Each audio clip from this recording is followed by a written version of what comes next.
Russell Wilson's new advertisement for sandwiches for a sandwich company is a tough watch. Nice way of putting it. It's a tough watch. It's a tough watch. And look, we're not the ones to pile on. Russ has had a lot piled on him, quite a bit lately, and a lot of it is self-inflicted, and a lot of it is viewed as self-inflicted because he'll do some things that leave you scratching your head.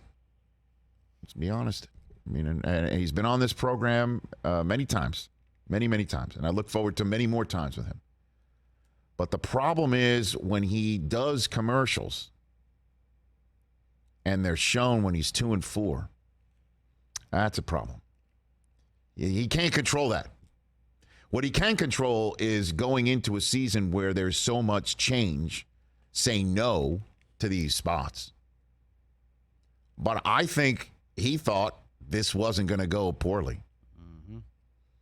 That's why he just figured it was just going to be a new spot, same success as he's had his entire career in Seattle, where the things that he does that makes you scratch your head sometimes, you forget about it because he's so dynamic on the field and he's winning.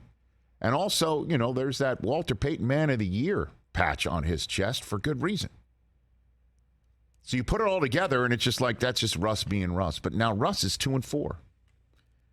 And when he says Broncos country, let's ride after a home loss, an overtime home loss to a Colts team that had no business winning that football game, it just rings hollow, and I said that the other day.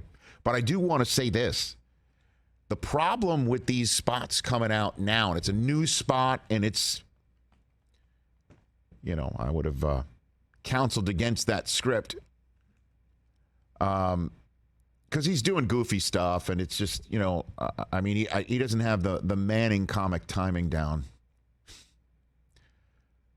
But there are definitely people who will see this, and it's new, and they will think this.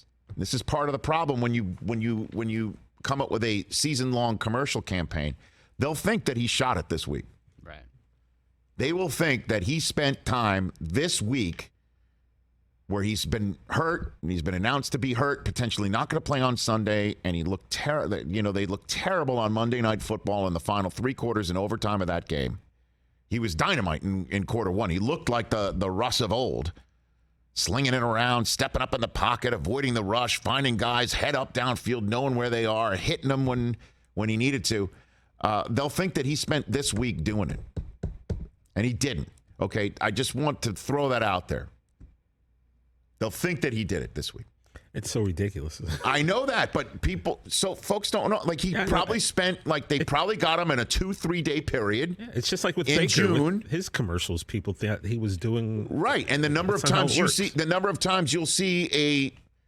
an NBA star, and you'll see their advertisement in the conference finals and the NBA finals, and that guy was eliminated in the first round, and you'll be like, oh God.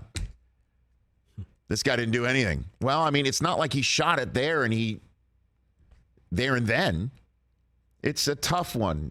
That's why some NFL players will just say, I won't do it. I'm not going to do it. Or I don't want to do it. Or I'll think better of doing it.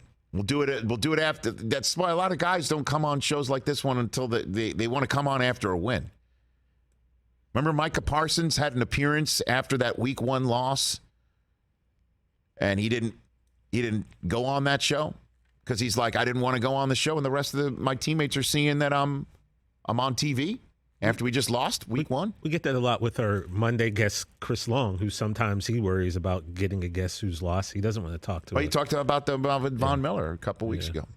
Well, anyway, not a great spot, but he didn't shoot it now, so keep that in your mind's eye. Doesn't change the fact, though. that it's not a good spot. It's a tough. I mean, they're 2-4, and the coach.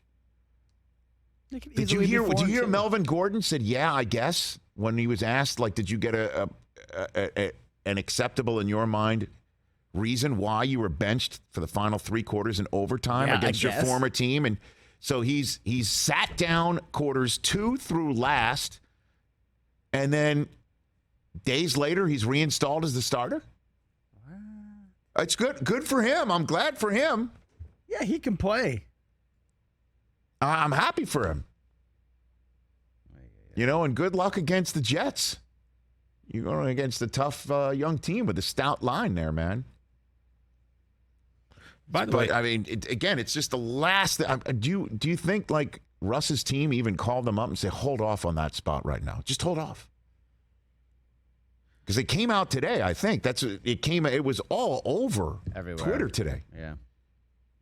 Yeah, I think these things are already scheduled. They're already in the can. Yeah, but even just if help him out. Like, Rich, wait till he wins his next game. Even like, if they were help him 6-0, it wouldn't matter. This No, thing is I mean, if kinda, they're 6-0, it would just be, still he's just being getting silly, ripped and that's on. just not. It's not a best look, and whatever.